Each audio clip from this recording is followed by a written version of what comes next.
Hi everybody, this is the Baseball Head, the amazing, spectacular, terrific, the great one, the People's Champion. Your host, the Hunter. Welcome back to the Baseball Head. Hope you like this video. Hit that subscribe button. So as we wait for the World Series to begin again, the Yankees versus the Dodgers. An interesting rumor, an article came out in the last day or so, and I want to talk about it here. And it was very interesting. I don't know if this will happen, but it is interesting. It seems like the Texas Rangers, the team that won the World Series last year, is looking to trim payroll. And obviously one of the biggest contracts on that team belongs to the former Met and former great Met, Jacob deGrom, the two-time Cy Young Award winner, four-time All-Star. And all kinds of rumors today about him. And let me read you this article. This is where it came from. It came from Fanside. The guy who wrote this name is James Nolan. 3 teams that could trade for Jacob deGrom to help Rangers trim payroll.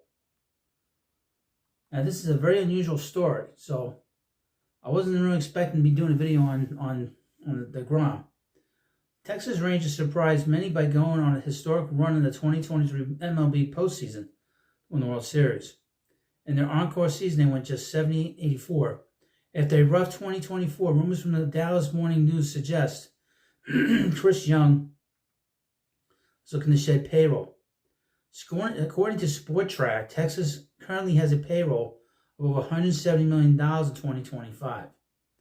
They have the 5th highest payroll in the league heading into next season. Jacob deGrom signed a 5-year deal worth $185 million before the 23 season. Since signing the massive contract, the 2-time Cy Young Award winner has only started 9 games. Injuries have halted the 36-year-old over the past few seasons. However, no one is better than a healthy Jacob deGrom. Texas wants to trim payroll and acquire a ton of young talent. Trading deGrom wouldn't be a bad idea. Chris Young has to make a lot of tough decisions this offseason. The Rangers won the World Series just a season ago, and they still have one of the best players in the game, Corey Seager. deGrom's the highest paid player on the roster for 25, while the star shortstop is the second. Trading Seager wouldn't make sense, especially since he's hit 30-plus homers in 3 consecutive seasons with Texas. Trading deGrom would achieve the goal of shedding payroll and allow the Rangers to retain key players who helped them win the 2023 World Series. Here are 3 teams Young could call to see if they're interested in the 36-year-old righty. Now, let me get into this. Let me start at the bottom with the third team they mentioned here, the Baltimore Orioles. They have one of the lowest payrolls in the league. Even with that, they still managed to win over 90 games in 2 consecutive seasons. Last offseason, they struck a deal with the Brewers to bring in Corbin Burnes. Former Cy Young Award winner was a key piece for Baltimore this past season, but he's about to become a free agent. Though the Orioles have had a ton of regular season success, they haven't had much in the postseason. They've gone 0-5 in their last 2 appearances in the postseason. Baltimore posted a 7.27 ERA in the 23 postseason. 7.27 ERA, which didn't help. As many young stars as the Orioles have, they're going to need to take risk at some point to get over the hump, even if they bring back Burnes after this terrific season. Trading for deGrom could give them the best rotation in MLB. I don't know what the new ownership is going to want to do. The Angelos don't own the team anymore, so I don't know what their thought is in bringing him in. And we'll get into him momentarily. Number 2 on this list is the New York Yankees, another team in New York City needing pitching. He's pitching for 2025, even though the New York Yankees' main focus in the offseason will likely be re-signing Juan Soto. They also need to add arms to the starting rotation. Even though they're in the World Series right now, the Yankees have enough to get there again in 2025. Garrett Cole and Aaron Judge, a.k.a. Horseface, aren't getting any younger. Bringing back Soto would make New York World Series contenders once again already. Adding the 2-time Cy Young Award winner to the rotation would increase their odds. If the Yankees want to lose this World Series, you can make a case the Evil Empire will be back. Well, whatever. Nestor Cortez is coming off an injury that caused him to miss a significant amount of time in 2024, and I know that his neck From what I understand, he got a little whiplash, after he threw that pitch to Freddie Freeman in that Game 1 of the World Series. I hope that he doesn't have to wear a brace, the rest of the next few days, That's going to be sitting out in the bullpen, I send my prayers out to Nestor. Hopefully his neck gets better. But that's what happens when you give up walk-off grand slams in the extra innings in the World Series. The first to ever happen, by the way. A trade for deGrom could certainly help shore up the rotation next season. With Cole, Rodon, Schmidt, Cortez, and deGrom in the same rotation, the rest of the league would be in trouble. Okay. And finally, this is what you're here for, is the New York Mets. Let's see if I can find theirs. I don't know what you think about that, but let's see. The Mets. It would certainly be ironic if the Rangers decide to deal deGrom to his former team. The Mets shied away from re-signing the two-time Cy Young Award winner because of his injury history. Although when he was at his best, he was undoubtedly the best pitcher in the major leagues. Through 9 seasons in Queens, deGrom posted a 2.52 ERA and collected the 2014 National League Rookie of the Year and back-to-back Cy Youngs in 2018 and 2019. In his final season with the Mets, already got his team their only playoff win. Mets fans would love to have him back, as they all know the team needs pitching in 2025. Sean Manaea, Luis Severino, and Jose Quintana are all set at free agency. That leaves Kodai Senga and David Peterson as the only locks. Signing Manaea makes a lot of sense for David Stearns, the president of baseball operations for New York. The lefty played a crucial role in the Mets' postseason run. However, a dominant ace would have helped them in the recent NLCS. Trading for deGrom actually might make sense for the Mets. They have a ton of money coming off the books. Not only is money coming off the books, but New York has a ton of prospects. Brett Baty and Kevin Parada, 2 prospects who might not have a spot in the Mets roster. Parada is an intriguing catching prospect, and the Rangers could use a catcher. Baseball world has somewhat forgotten about deGrom. Now that he's had his surgeries and rehab, he's hoping to stay healthy and make every start. After coming back in late 2024, he touched triple digits multiple times. Mets could get right back in the NLCS in 25.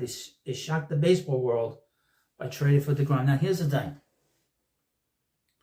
about deGrom. I had said about a year before he was opted out of his contract, my impression was that he was not happy being in New York. And it had nothing to do with the organization.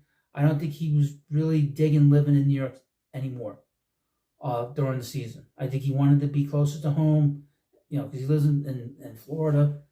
I don't think, and being in Texas, obviously, he's close to home. and he's a country kid, a country boy. I think he got very tired of being here in New York. A lot of times, the politics is very toxic here. It's not very safe. I don't think he wanted his kids who were young being around this environment, And I don't think he really cared for it here. I think he got very tired of being here. I think he loved it in the beginning. But I don't think he was all that enamored, over the last few years, due to the fact that he just didn't like it here. Now, would he be willing to give up his trade, his no trade clause? That we'd have to figure out. Yeah, so would Jacob be willing to give up that no trade clause? Because he has no trade clause for any of these teams. So would he be willing to go to the Mets, for instance, to come back here? And I would mention, he's only pitched 100 innings since 2020. He's not pitched a lot of innings, if I remember right. But he has not pitched 200 innings since 2019. So we're talking about 5 years where he has not pitched. Now, when he got hurt in 2021, in July, right before the All-Star break, it completely wrecked the Mets season. Because the Mets were in first place that whole season until the end, and then they just sort of fizzled out because he was gone. And he came back the following year in 2022. He had an injury in spring training. He's constantly hurt. Now, I love the guy. He's a great competitor. Even when he doesn't have his great stuff. In the last game he pitched for the Mets against the Padres, he didn't have his best stuff. But the guy gutted it out. He was able to get the Mets to win. Now, he pitched the week before against the Braves. The Braves beat him up. I don't know what was going on down in Atlanta. We know there's all kinds of stuff going on down there. But I don't know how you feel about that, folks. The injury history scares me. And he's 36 years old. He's going to be making $40 million next year. The Rangers are going to have to take a lot of money back. Are going to have to give the Mets a lot of money in return. Okay? And this goes for any team. Any team should tell them, it's like, look, he's making a lot of money. He's making $115 million over the next 3 seasons. And it doesn't include the opt-out, the mutual opt-out he has, that he agreed to the Rangers. So why would you want to trade for him and then take that money back with the idea that he could get hurt again? Because he's injury prone for the last 5 years. And even in 2018, he got hurt for about a couple of weeks. He got hurt in 2019 for a couple of weeks. So he's had injuries, in his career. We know he missed the last 6 weeks of the 2016 season. So he's a great pitcher. He's got a great arm. He's a great competitor. He's an all-time Met. He's the 3rd greatest Mets pitcher in their history. And the only reason he's not number 2 is because of the health issues. And also mentioned some weird quirk with him. He didn't have a lot of wins. He should have 130 wins.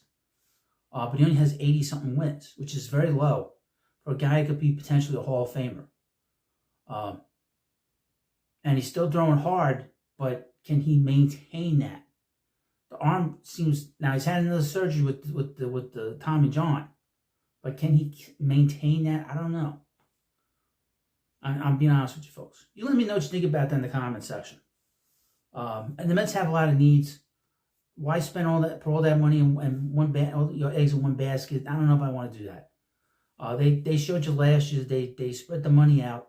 They didn't have to spend a lot of money. They had a pretty good pitching staff. They just didn't have an ace. They lost their ace with Cody Senga missing almost the whole season. Well, thank you for watching this video. If you want more videos on rumors for the Mets, I'll give it to you. You'll have so much stuff on here you won't believe it. And I want to thank you for coming by. Smash that subscribe button for the best Mets YouTube channel and the best and most entertaining podcast you can find on the internet. So, thank you for watching. Hit the subscribe button, and I'll see you later.